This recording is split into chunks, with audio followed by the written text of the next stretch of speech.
Estamos al final ya de nuestra serie acerca del libro de Jonás. Pero antes de comenzar, déjenme preguntarles, y yo estoy seguro que la respuesta es sí, pero igual necesito preguntar. ¿Alguna vez han oído la parábola del hijo pródigo? ¿Sí? Por si no la han oído, déjenme darles un resumen así rapidísimo de la parábola del hijo pródigo. La parábola del hijo pródigo básicamente, y creo que tengo Randall, tengo alguna bocina aquí sonando. Sí, la parábola del hijo pródigo, vemos nosotros un hijo que se va de casa, llevándose la parte de la herencia que le correspondía, pero en el proceso deshonrando a su padre. A alguien que malgasta todos sus bienes, ¿sí? Y termina en la calle deseando comer aún dice la palabra, de las algarrobas, de la comida de los cerdos, que era no solo malo porque qué feo, sino era doblemente malo en el sentido de que eran judíos y estos eran animales inmundos. Y después lo vemos que decide regresar a la casa de su padre, no teniendo ningún otro deseo más allá que el ser recibido como uno de los siervos. Él sabía lo que había hecho, ¿sí? Y regresa y se topa con un padre. Se topa con un padre que lo está esperando, con los brazos abiertos. Un padre que sale corriendo a su encuentro, que lo abraza, que lo besa, que lo viste dignamente y que lo restaura a la mesa como uno de sus hijos. Y este es el momento donde todos nos emocionamos, todos aplaudimos, todos damos gloria a Dios por su misericordia y que decimos, wow, qué linda parábola. Y toda esta parábola es linda. Pero ¿qué tiene que ver esta parábola con... Ay, qué rico, gracias. Sí, ¿qué tiene que ver esa parábola con Jonás, con el libro de Jonás que hemos estado estudiando? Y tiene que ver de dos maneras. Algunos comentaristas, algunos teólogos llaman a Jonás y hablan de Jonás como el profeta pródigo. Porque es el único profeta en todas las escrituras del que se registra que huyó de Dios y sale huyendo de Dios, ¿sí? Para no obedecer la palabra de Dios. Y por el otro lado, hay un personaje, y esta es la otra forma, y esta es la parte que a veces se nos pasa. Hay un personaje en la parábola del hijo pródigo que muchas veces pasamos desapercibido, pero que cuando lo vemos y cuando entendemos su rol en la parábola y cuando entendemos lo que Dios estaba hablando a través de ese personaje, toma una relevancia impresionante. Y ese personaje es el hermano mayor, ¿sí? Ahora, déjenme hablarles del hermano mayor, ¿sí? El hermano mayor no se fue de casa. El hermano mayor, sin embargo, se resiente al escuchar que su hermano menor ha regresado y se rehúsa a celebrar el arrepentimiento de su hermano menor. Ahora, en muchos sentidos, Jonás es ese hermano mayor. No se fue de casa, él dice conocer a Dios. Sí, yo soy judío, temo a Jehová. ¿Se recuerdan en el capítulo número 1? En el capítulo número 2, en el 1. No se fue de casa, ¿sí? Sin embargo, su corazón está lejos de su padre, al igual que el hermano mayor, ¿sí? Después sale huyendo porque se rehúsa a que el pecador tenga una oportunidad de arrepentirse. Y hoy, lo que vamos a ver el día de hoy, es que cuando ese pecador se arrepiente, se rehúsa a celebrarlo. Y todo lo contrario, se resiente del arrepentimiento del pecador. Ahora, recordando, estamos en la última semana de Jonás. Hasta ahora hemos visto lo siguiente. Hemos visto a un Jonás huyendo de Dios. Hemos visto a un Jonás rehusando obedecer su llamado. Vemos cómo una tormenta azota su barco y es echado al mar por los marineros. Sí, vemos cómo Dios manda un pez para guardarlo y vemos tres cosas. Jonás se arrepiente, clama y obedece a Dios. Después vemos Nínive se arrepiente, clama y obedece a Dios. Y después vemos algo impresionante en las escrituras, y lo hablamos la semana pasada. Dios se arrepiente y decide no destruirlos. Comencemos en Jonás capítulo número 3, versículo número 10. Ahí vamos a comenzar el día de hoy. Fue el último versículo de la semana pasada, pero esto nos va a dar el contexto para el día de hoy. Jonás 3:10 dice así: y vio Dios lo que hicieron, que se convirtieron de su mal camino y se arrepintió del mal que había dicho que les haría y no lo hizo. Ahora, si la historia terminara aquí, sería una historia fantástica, ¿o no? El profeta llega, predica, tiene un ministerio exitoso, el Espíritu Santo lo unge, la gente se arrepiente, el mensaje, el sermón más efectivo de la historia, todos se arrepienten, todos llegan al arrepentimiento, Dios se arrepiente, todos son perdonados, amén. Sí. Uno pensaría que si yo fuera Jonás, que si uno fuera ese profeta, uno estaría feliz en este momento. Sí, yo estaría feliz, yo creo que si uno viera al pueblo arrepentido después de que uno predicó, aunque sea el orgullo humano me haría estar feliz, diría, pucha, soy el predicador más exitoso de la historia y yo prediqué, todos se convirtieron. ¿Sí? Uno pensaría que Jonás, ¿sí? Al final del día, esto significaría que Jonás hizo un buen trabajo, ¿no? ¿Sí?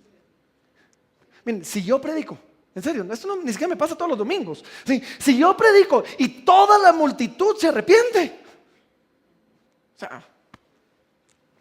excelente pues.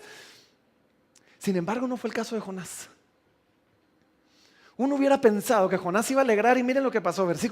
Capítulo número 4, versículo número 1. Y como ya se ha vuelto famoso, Jonás dice, pero Jonás se apesadumbró en extremo y se enojó. ¿En serio? En lugar de alegrarse, Jonás se enojó. Uno creería que al ver la misericordia de Dios derramada sobre un pueblo, decidiendo no perdonar y no destruir, uno se alegraría, pero en el caso de Jonás la respuesta es no. ¿Por qué? Hablamos de esto la primera semana, pero ¿por qué? Recordemos, Nínive era una ciudad grande. Es más, la palabra dice grande en extremo. Nínive era una ciudad grande, era la capital de un imperio todavía más grande. Este era un imperio ambicioso y era un imperio sanguinario. Solo para que se hagan una idea, la deidad que ellos adoraban era la diosa Ishtar. ¿Sí? La diosa Ishtar era la diosa de la guerra. ¿Sí? Y esa era la deidad que adoraba esta gente. Este era un pueblo sanguinario. ¿Sí? Ellos celebraban ofreciendo la sangre de sus enemigos y eran enemigos de Israel. Entonces, ¿por qué no se alegra? Bien, yo creo que una respuesta común cuando alguien se enfrenta a la amenaza de alguien más, de ser exterminado, la respuesta común es desear o bien aún orar por venganza o por la destrucción de nuestros enemigos, o si tenemos el poderío, atacar a nuestros enemigos para destruirlos. Eso es algo común, ¿sí? Y la gran mayoría de personas, ni tú ni yo, si somos honestos, le estamos deseando bien a nuestros enemigos. Quizás hemos aprendido a ya no desearles mal, pero seamos honestos. Esta era la razón por la que el mandamiento de Jesús era tan controversial y tan difícil. Cuando Jesús dice, sí, amen a sus enemigos, oren por los que los maldicen. ¿En serio? Sí. Y así van a ser perfectos como su Padre que está en los cielos es perfecto. Entonces, Jonás no está feliz. Este era un enemigo muy real, muy poderoso, muy sanguinario, que acaba de ser perdonado, y la historia nos dice que 3 años después este enemigo se levanta y conquista a Israel. No estaba tan equivocado. Entonces Jonás se enoja, y parte de la razón por la que se enoja, creo yo también, era porque otra vez era gente sanguinaria. Y creo que a Jonás le costaba creer. Y yo entiendo esto. Creo que a Jonás le costaba creer que gente así podía merecer la gracia de Dios. No, hombre, gente así merecía la muerte. Y antes de que juzguen tan rápido a Jonás, solo basta con que abran su Facebook, abran sus redes sociales y algo pasa en las redes sociales. Yo no sé si lo han notado, pero algo pasa en las redes sociales. Una palabra que yo veo últimamente, pero así, brincar por todas partes y que me golpea, es la palabra malditos. Todo el mundo es diputados malditos, no sé qué, mareros malditos, no sé qué, fulano de tal maldito, no. Y pareciera que todos estamos diciendo lo mismo que Jonás. Esa gente merece morir. Pero ¿saben qué es lo que pasa? Cuando creemos que alguien no merece la gracia de Dios, no hemos entendido la gracia de Dios. Y esto denota una completa ignorancia de lo que es la gracia de Dios, porque la gracia de Dios, primero que todo, es inmerecida, nadie la merece. Segundo, la gracia de Dios es gratis. Y tercero, la gracia de Dios es para el pecador. Jesús dijo: yo no vine por justos, vine por pecadores. Yo no vine por sanos, vine por enfermos. Y es más, solo para que vean lo pecadores que es esta gente y lo mucho la maldad que había en ellos, cuando años después Nínive finalmente cae. Y cuando Nínive cae, Dios levanta a otro profeta, al profeta Nahum. Y Nahum escribe su libro para celebrar la caída de Nínive. Ahora, sea como sea por lo que sea, Jonás no está contento por el hecho de que ellos recibieron una segunda oportunidad. Y miren lo que pasa, versículo 2 dice: y oró a Jehová y dijo. Él no solo está enojado por adentro, no, él está muy enojado. Dice: y oró a Jehová y dijo: ahora, oh Jehová, ¿no es esto lo que yo decía estando aún en mi tierra? Por eso me apresuré a huir a Tarsis, porque sabía yo que tú eres Dios clemente y piadoso, tardo en enojarte y de grande misericordia, y que te arrepientes del mal. Ahora pues, oh Jehová, te ruego que me quites la vida, porque mejor me es la muerte que la vida. Un poquito dramático el hermano, pero así es donde estamos, ¿sí? Y saben, Jonás estaba tan fijado en la destrucción de Nínive que, aunque obedeció a Dios, sí, en ir y predicar, y para su desgracia fue efectivo en hacerlo, estaba tan fijado en algo que en el proceso perdió un montón de cosas. ¿Y saben cuál es el problema de estar tan fijados, tan obsesionados con algo? Es que cuando estamos obsesionados con algo, levantamos las excusas más tontas para justificarlo. Yo no sé si alguna vez se han encontrado ustedes mismos defendiendo lo indefendible, pero a veces ya no nos importa la razón. Queremos que esto pase porque queremos que esto pase, y vamos a levantar la excusa que sea necesaria para justificar lo que tenemos que hacer. Y en el proceso, eso muchas veces implica que hacemos de lo bueno, es más, de lo maravilloso, que hacemos de lo bueno algo malo, si no sirven nuestros propósitos. Miren el reclamo de Jonás: Señor, ¿no era esto lo que yo decía? Yo sabía que tú eres bueno y clemente y misericordioso y que te arrepientes del mal. Y yo digo: ¿en qué planeta es esto malo? O sea, ¿en qué planeta es el hecho de que Dios sea bueno en extremo algo malo? ¿Sí? ¿Bajo qué condiciones puede ser malo que Dios se arrepienta del juicio y de la destrucción que había proferido en contra de una nación? Pero cuando estoy tan fijado con algo, no solo me aferro a excusas tontas para justificarlo, ¿sí? Cuando estoy fijado en algo, comienzo a hacer de lo bueno, pero que no me sirve para lo que yo quiero en ese momento, algo malo. Y cuando estoy fijado en algo, ven, en serio, nos volvemos dramáticos, ¿o no? Me quiero morir, Señor, me es mejor la muerte que la vida. ¿En serio? Así de dramático nos vamos a poner. Otra vez, tenemos la tentación de decir: Jonás, no. Antes de criticar a Jonás, ¿sí? Entendamos dónde estaba el verdadero problema de Jonás.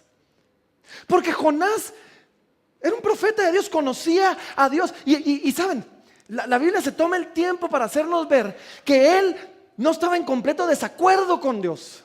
Él estaba en acuerdo con Dios en varias cosas. Primero, ambos estaban de acuerdo en que Nínive era mala. O sea, es más, el libro comienza diciendo: su maldad subió delante de mí, la voy a destruir. Tanto Dios como Jonás están de acuerdo en que Nínive era mala. Dios lo dice en el 1:1, el rey de Nínive lo confirma en el 3:8, y ahorita entre líneas leemos que Jonás estaba otra vez diciendo: Señor, pues son malos, en el 4:2. Y ambos no solo están de acuerdo que Nínive es mala, ambos están de acuerdo que por su maldad deben morir. Dios lo dijo: la paga del pecado es muerte, ¿sí? La paga del pecado es muerte. Nínive debía ser destruida. Ahora, el profeta no está peleando con eso, y no está en desacuerdo con Dios en todo. El desacuerdo entre Jonás y Dios no era sobre hechos, no era sobre teología. El desacuerdo entre Jonás y Dios era sobre el corazón. Y la diferencia entre Jonás y Dios, la diferencia entre Dios y nosotros, es quién vamos a dejar que gobierne nuestro corazón. Si el enojo o la compasión. Si el enojo o la compasión, porque para Jonás, su enojo había eliminado la posibilidad de cualquier compasión. Y sabes, eso nos pasa a ti y a mí. Cuando te enojas con tu esposa, no estás viéndola con ojos compasivos, estás enojado y quieres tener la razón y quieres, y no lo diríamos así, quieres hacerla sufrir. Yo no, jamás le dices las cosas que le dices para tocar un nervio específico, no. Nos pasa con nuestros hijos. Miren, ¿me puedo confesar aquí un poquito? Ayer pasamos 6 horas dentro del carro, fuimos a cortar nuestro arbolito navideño hasta Tecpan, Chimaltenango, terrible, el infierno. Sí, no pasen por ahí, pero de ida y de regreso, no importa la hora, descubrí eso, sí. Y ustedes se imaginarán, 4 niños dentro del carro, nadie se durmió, no sé qué pasó, la pastilla que les dimos no funciona, mentiras. Y llega un momento donde ya uno viene así con los nervios de punta, ¿o no? Y Mateo venía haciendo lo que todo hermano mayor hace, atormentando a sus hermanos pequeños. Ese es el trabajo de todo hermano mayor, sí. Y entonces oíamos cuando decía, sos fea, sos fea, sos fea. ¡Ah! O sea, se puede imaginar, ¿verdad? Y al principio, Mateo, no seas así, ya después eran gritos, ya Mateo, cállate por favor. O sea, y en la noche, después de que ya los acostamos y todo, tuvimos un momentito de corazón con mi esposa y dijimos, necesitamos ser más compasivos con Mateo a veces. Pero digo, yo sé, pero es que a veces se pone. Sí, pero necesitamos responder mejor. Porque sabes, muchas veces dejamos que nuestro enojo nos quite cualquier resto de compasión en medio de una situación. Lo hacemos con nuestra esposa, lo hacemos con nuestros hijos. ¿Qué tal esto? Lo hacemos con nuestros empleados.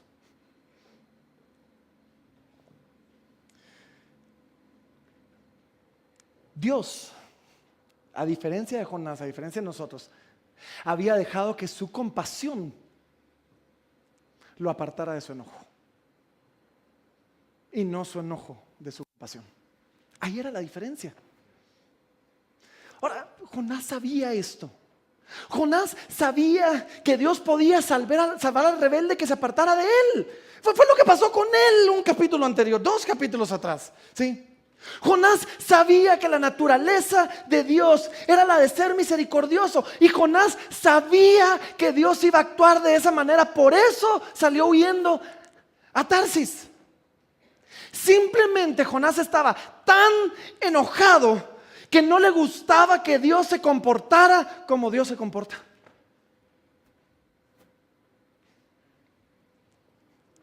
Y otra vez, eso es algo que tú y yo hacemos.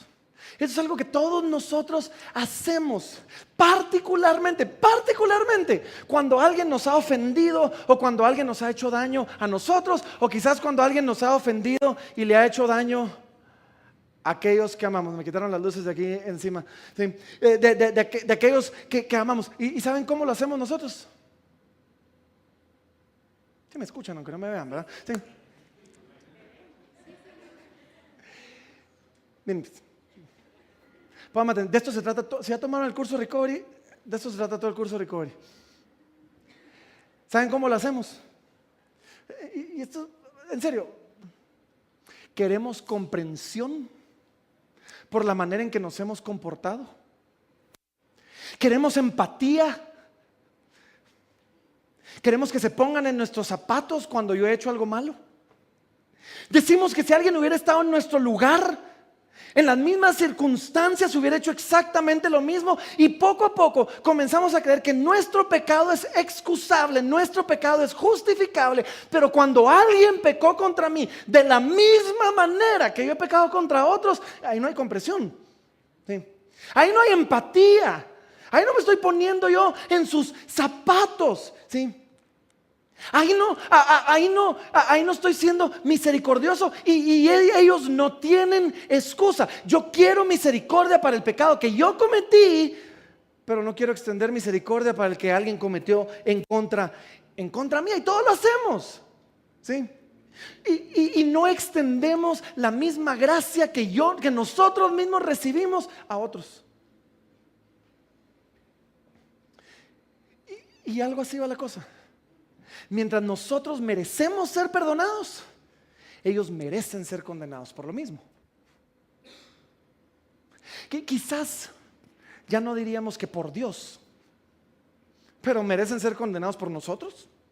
Merecen ser condenados por nuestra familia, merecen ser condenados por nuestros amigos, merecen ser condenados por los amigos de ellos, y nos encargamos que en las redes sociales todos los condenen.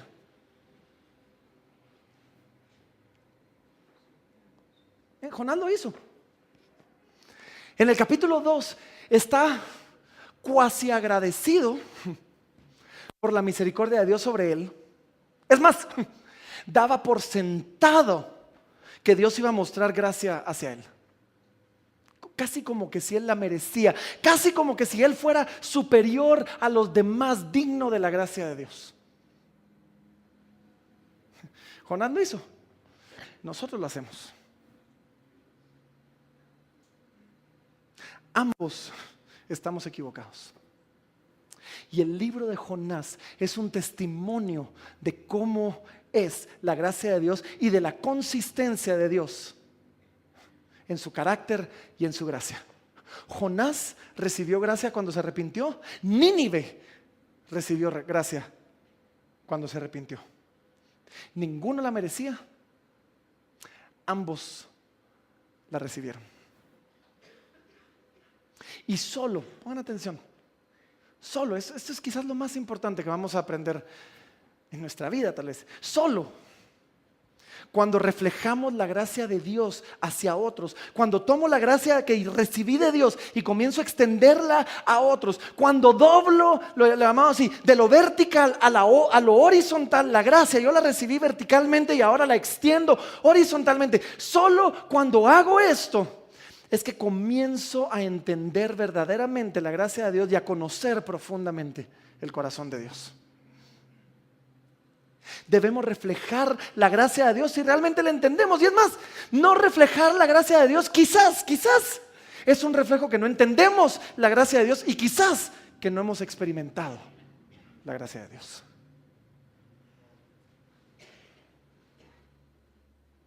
Y miren, este libro me impacta a mí porque vemos a Dios extenderse en misericordia tanto, pero tanto hacia Jonás, que miren lo que pasa en el versículo número 4. Versículo 4 dice, y Jehová le dijo, ¿haces tú bien en enojarte tanto?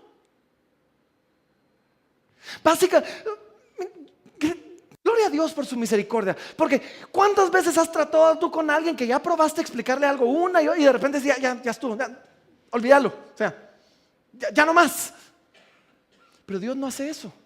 Miren, Dios en su misericordia, ¿sí? Y una de las maneras en que vemos la misericordia de Dios y el corazón de Dios es que no descartó a Jonás en su enojo, sino fue increíblemente condescendiente. Se bajó a su nivel y llegó con Jonás y se tomó el tiempo para razonar con él y le pregunta, Jonás, ¿en serio? ¿Estás enojado? ¿Tan enojado estás? O sea, ¿me quiero morir enojado? No, hombre, vení, platiquemos. Creo que no has entendido bien de dónde viene esto. Y versículo número 5 dice, salió Jonás de la ciudad. Ni siquiera dice que haya platicado con Dios. Salió, ni le respondió a Dios. Salió Jonás de la ciudad y acampó hacia el oriente de la ciudad y se hizo allí una enramada y se sentó debajo de ella a la sombra hasta ver qué acontecería en la ciudad. O sea, Jonás sale y se va a sentar diciendo, 40 días, aquí vamos a ver si Dios lo destruye. Ahora, ¿alguna vez le has deseado a alguien? No mal, porque nosotros no haríamos eso, ¿sí? Pero ¿alguna vez le has deseado a alguien lo que se merece? Ojalá reciba su merecido. Eso es lo que Jonás está haciendo. Ojalá esta gente reciba su merecido y me voy a quedar aquí viendo hasta que reciba su merecido. Otra vez, vean las redes sociales. Ojalá maten a todos esos desgraciados. Ojalá no. Quizás no le estamos deseando mal, le estamos deseando lo que se merecen. ¿Sí? Versículo 6 dice: y preparó, es que miren la misericordia de Dios. Y preparó Jehová una calabacera, la cual creció sobre Jonás para que hiciese sombra sobre su cabeza y le librase de su malestar. Y Jonás se alegró grandemente por la calabacera. Pero al venir el alba del día siguiente, Dios preparó un gusano, el cual hirió la calabacera y se secó. Y aconteció que al salir el sol, preparó Dios un recio viento solano, y el sol hirió a Jonás en la cabeza y se desmayaba y deseaba la muerte, diciendo: mejor sería para mí la muerte que la vida. Entonces dijo Dios a Jonás: ¿te enojas tanto por la calabacera? Y él respondió: mucho me enojo, hasta la muerte. Drama, ¿verdad? Y dijo Jehová: ¿tuviste tu lástima de la calabacera en la cual no trabajaste, ni tú la hiciste crecer, que en espacio de una noche nació y en espacio de otra noche pereció?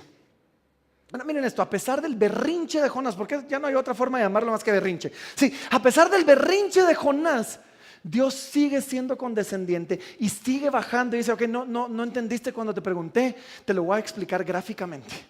Y Dios hace crecer esta calabacera, ¿sí? Y le da sombra y después la mata y Jonás se enoja. Y todo esto es para mover el corazón de Jonás hacia Dios. Y en el proceso aprendemos varias cosas de esta calabacera. Miren, primero, Dios la hizo crecer. ¿Y saben qué es lo que Dios le estaba diciendo ahí? Yo no estaba ausente cuando Nínive creció. ¿Tú crees que Nínive creció sin mí? No, así como yo hice crecer a la calabacera, yo hice crecer esta ciudad, yo le di su poder, yo estaba ahí cuando ella se hizo poderosa. Y tengo la potestad de destruirla si quiero, porque soy soberano. ¿Sí? Yo salvo y perdono, y yo condeno y destruyo de acuerdo a mi voluntad. Eso es lo que estamos aprendiendo en la calabacera. Pero ¿saben qué estamos aprendiendo en la calabacera? Que a Dios le importaba más la salvación de una ciudad entera que la comodidad de un profeta berrinchudo.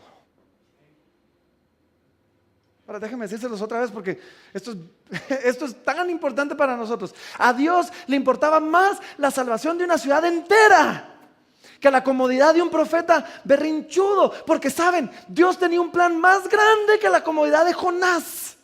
Y es que a veces esto pasa, y esto estamos viendo en Jonás. A veces tú y yo, no solo a Jonás, a veces tú y yo nos enamoramos y nos preocupamos más de cosas que no tienen sentido, que no tienen importancia, que no tienen trascendencia, que no tienen relevancia, que por el bienestar de otros.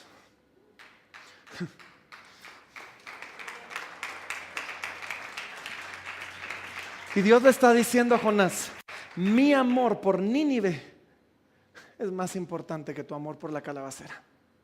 Mi amor por estas personas, aquellos que te he llamado a servir, es más importante que el carro que manejes, que la casa que tengas, que la comodidad en la que estás. Eso es mucho, mucho más importante. En toda esta historia, todo este libro, todo lo que hemos leído, es Dios mostrando su misericordia, ni siquiera para Nínive, para Jonás, una y otra vez. Solo piénsenlo, resumamos la historia otra vez. ¿Sí?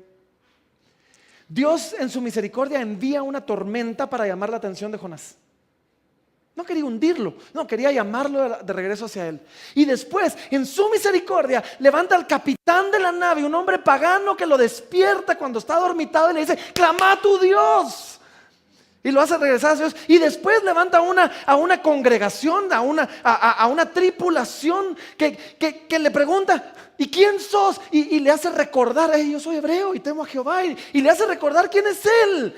Y después envía un gran pez para salvarlo, ¿sí?, de la muerte. Y después lo resucita 3 días después cuando el pez lo vomita en la playa, y después le habla una segunda vez a pesar de su rebelión, y después no lo abandona en su enojo a pesar de su berrinche, y ahora lo confronta con su insensatez de preocuparse más por su comodidad en una calabacera que por la salvación de 120,000 personas. Esta historia se trata de la misericordia de Dios, ni siquiera sobre Nínive, sobre Jonás. Y el libro termina con una pregunta bien importante, ¿sí? Miren versículo número 11, ¿cómo termina? Son palabras fuertes de Dios para Jonás, y así termina el libro. Dice: y no tendré yo, o sea, te preocupaste más por la calabacera, dice, y no tendré yo piedad de Nínive, aquella gran ciudad donde hay más de 120,000 personas que no saben discernir entre su mano derecha y su mano izquierda, y muchos animales. Ahora, estas son palabras fuertes de Dios sobre Jonás que espero yo hayan resonado en el corazón de Jonás por años después de esto, y por lo menos ellos deberían resonar en tu corazón y en mi corazón por años, todo este tiempo. ¿No tendré yo compasión de Nínive? ¿No tendré yo compasión de Guatemala? El corazón de Dios palpita por los perdidos. Y si nos hacemos llamar hijos de Dios, el nuestro debería palpitar por lo mismo. Ya es hora, hermanos, de verdad, ya es hora que nos levantemos clamando y deseando ver la misericordia de Dios sobre nuestra nación. Y es tiempo que dejemos de maldecir a nuestra nación casi como que deseáramos su destrucción. En serio, sí, quizás la maldad de Guatemala ha crecido y la corrupción se ha ido a niveles terribles. Sí, quizás al igual que en Nínive, ya ni siquiera sabemos distinguir entre el bien y el mal, la mano derecha, la mano izquierda. Sí, quizás los corazones de muchos ya están tan endurecidos que ni siquiera saben que lo que están haciendo es malo, ya ni están conscientes del mal. Y sabes, Guatemala ya no necesita Jonases que se esperen viendo y esperando su destrucción. Necesita Jonases que en obediencia proclamen la palabra de Dios, llamando al pueblo al arrepentimiento. Eso es lo que Guatemala necesita. ¿Sí? Porque como dijo el rey de Nínive, de verdad, como dijo el rey de Nínive, ¿quién sabe? Si quizás se volverá y se arrepentirá Dios y se apartará del ardor de su ira y no pereceremos. Dios quiere cambiar tu corazón, Dios quiere cambiar mi corazón por nuestra ciudad. Quiere movernos a que nuestro corazón palpite por aquellos perdidos en medio de nuestra ciudad, a que nuestro corazón se extienda en misericordia por aquellos corrompidos en medio de nuestra ciudad, a que podamos levantar nuestra voz y clamar por aquellos de nuestra ciudad. Y el punto de todo esto es que a pesar del pecado, a pesar de la rebelión y a pesar de la inmoralidad de Nínive y de Jonás, porque los dos estaban pecando, corrompidos y rebeldes, Dios tiene compasión de ellos y tiene compasión de nosotros. ¿Sabes cuál es otra lección importante mientras terminamos este libro? Otra lección importante mientras terminamos, es importantísima mientras terminamos este libro, y quizás una de las más esperanzadoras para ti y para mí, es que Dios puede usar una vasija sucia como Jonás para traer salvación a un pueblo. Ahora, esto no es una excusa para el pecado. Esto no es para que tú digas, entonces sigamos pecando porque Dios puede. No. Pero a pesar de su rebelión, a pesar de su pecado, a pesar de apartarse de Dios, Dios decide en su misericordia usar a Jonás, vasija sucia, imperfecta y rebelde, para impactar una ciudad entera y traer salvación a una ciudad entera. Y tú y yo, porque sabes, el enemigo hace esto. Quizás tú y yo hemos estado batallando entre, ¿será que Dios me puede usar después de que pienso esto y digo esto y mi corazón aquí, mi corazón allá? Dios puede, si Dios usó a Jonás, Dios puede usarte a ti y a mí. Y esto no es carta blanca para pecar, pero sí es increíblemente esperanzador para no dejar que la voz de condenación del diablo nos aparte de hacer lo que Dios nos ha llamado a hacer, a pesar de nosotros mismos. Porque el poder de Dios, miren, el poder de Dios no está limitado por nuestra pureza o la falta de ella. Jonás era egoísta, duro de corazón, necio y sin misericordia, y Dios salvó una ciudad entera a través de él. Dios usó a Jonás a pesar de Jonás, y Dios te puede usar a ti a pesar de ti mismo. Ahora, ¿saben qué es algo curioso de cómo termina este libro? Ya terminó, se acabó. Parecía que le falta el final, ¿o no? O sea, miren cómo termina, se los vuelvo a leer. Versículo número 11 dice: y no tendré yo compasión, piedad de Nínive, aquella gran ciudad donde hay más de 120,000 personas que no saben discernir entre su mano derecha y su mano izquierda, y muchos animales. The end, se acabó. Y hay algo en esta historia que nos deja un poquito así como que, ¿y qué pasó? O sea, ¿cómo termina? Y ¿saben qué es lo que pasa? Creo yo que parte del propósito es que esta historia no está diseñada para dejarnos con un sentimiento así lindo. No, está diseñada para dejarnos disturbados por dentro, porque pareciera no haber una resolución al pecado de Jonás. Y es que Jonás representaba al pueblo de Israel, y el Antiguo Testamento termina pareciendo no dar una solución para el pecado de Israel. Pero hoy tú y yo tenemos algo que Israel no tuvo. Es que podemos voltear a ver para atrás y encontrar una solución en Cristo Jesús para tu pecado y para mi pecado. Amén.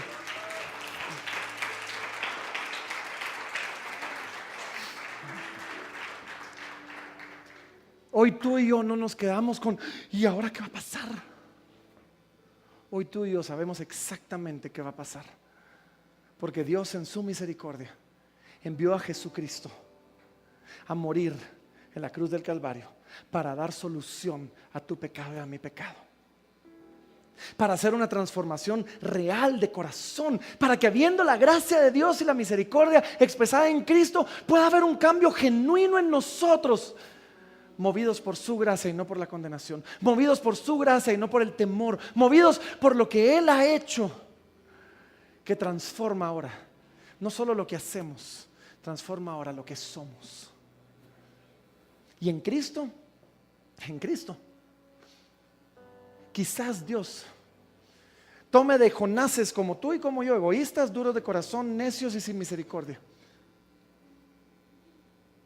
y nos vuelva personas serviciales, compasivas, obedientes y piadosas. Así que yo creo que en la providencia de Dios este mensaje está terminando justo en el primer domingo del mes, donde podemos nosotros celebrar la cena del Señor y recordar a través de ese pan. Y lo voy a pedir a los servidores que comiencen a repartir los elementos.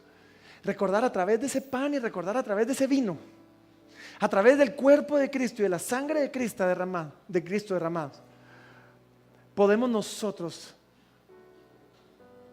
recordar otra vez más la compasión, la misericordia de Dios, y podemos nosotros agradecer que en Cristo sí sabemos el final de esa historia. Sabes, la historia de Jonás, el libro de Jonás, no es el libro acerca de un gran pez que se tragó a un hombre. Ni siquiera es el libro acerca de una ciudad que fue salvada. La historia de Jonás es el libro de un hombre de Dios, como tú y como yo, imperfecto como tú y como yo, propenso a apartarse de Dios como tú y como yo, que está huyendo de Dios, regresando a Dios.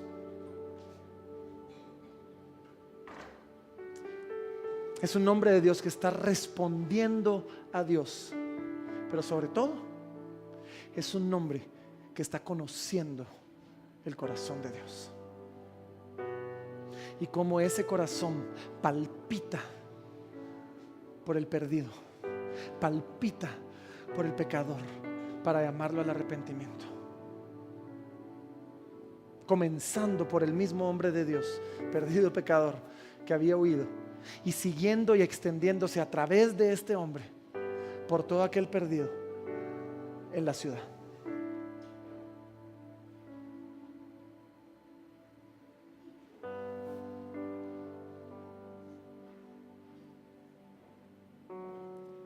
Así que el día de hoy, a través de este pan y este vino, vamos a recordar otra vez más la misericordia de Dios sobre nosotros, que crea tormentas en tu vida para llamar tu atención, que levanta personas que jamás habías esperado para hacerte despertar y clamar a Dios, que usa a otros para recordarte quién eres en Dios, que usa circunstancias que otros podrían creer que son para tu destrucción, realmente para tu salvación, que te busca y te persigue en medio de tu rebelión, que razona contigo aun cuando te has empecinado en necedad, porque quiere salvarte, porque quiere usarte para traer a otros a la salvación. Así que esto es lo que vamos a hacer el día de hoy. Vamos a celebrar la cena del Señor y recordar que sumado a todo eso, el amor de Dios se manifiesta en que, siendo nosotros pecadores, Cristo murió por nosotros. Su carne, su cuerpo fue traspasado, su sangre fue derramada para el perdón de nuestros pecados, y nos llamó a un nuevo, a un mejor pacto, a un pacto que no solo pone leyes, sino transforma corazones para que las podamos cumplir. Y después de celebrar la cena del Señor, vamos a tomar un tiempo para clamar a Dios por nuestra nación, para no correr con la misma necedad que Jonás, que de alguna manera deseaba ver la destrucción de los malvados, sino que deseamos ver el arrepentimiento y la salvación de los perdidos. Así que pónganse de pie ahí donde estamos. Creo que ya todos recibieron los elementos de la cena del Señor.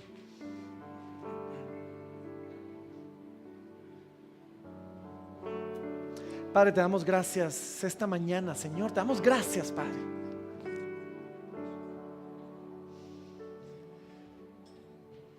Señor, porque yo sé que hay tanto de Jonás en mí,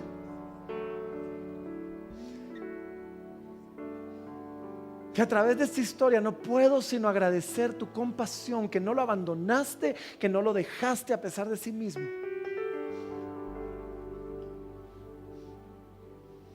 Así que hoy, Padre, primero, antes de participar de la cena del Señor, conforme a lo que tú nos mandaste, Padre, hoy tomo el tiempo para examinar mi propio corazón y para discernir tu cuerpo, discernir el por qué tu cuerpo fue entregado, Señor. Toma un momentito para discernir tu propio corazón, para examinar tu propio corazón, para traer esos pecados delante del Señor por los cuales su cuerpo fue entregado al arrepentimiento.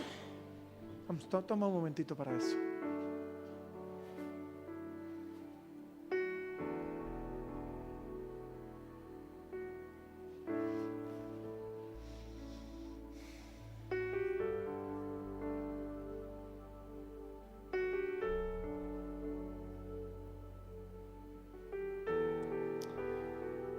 Padre, gracias por tu amor, por tu misericordia, que nos ha traído hasta este lugar, hasta aquí, a tu presencia, delante de ti, Señor, y nos ha permitido acercarnos a ti en arrepentimiento. Gracias, Padre. Y entendemos, mi Dios, que eso es posible por el cuerpo partido y la sangre derramada de Cristo Jesús en la cruz del Calvario. Y hoy, Padre, reconocemos que ese cuerpo fue traspasado por nuestras rebeliones, por nuestros pecados, mi Dios.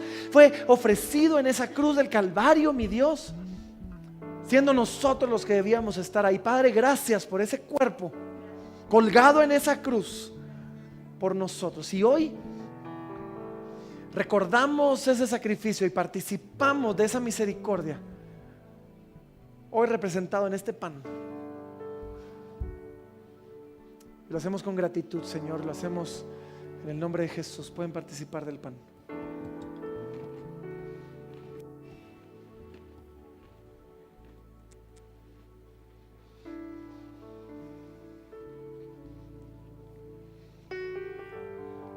Y Padre, tu palabra dice, Señor, que sin derramamiento de sangre no hay perdón de pecados. Señor, y a la hora de derramar sangre por nosotros, no te bastó derramar la sangre de un cordero, de un macho cabrío, de una paloma, Señor. Tomaste la sangre más preciosa del universo, la única verdaderamente pura y sin mancha, tu propia sangre, la sangre de tu Hijo, y la derramaste por nosotros, mi Dios. Y aunque nosotros no éramos dignos, nos invitaste a participar de ella, y hoy participamos de ella, representada en esta copa. Lo hacemos con gratitud, lo hacemos en el nombre de Jesús. Pueden participar del vino.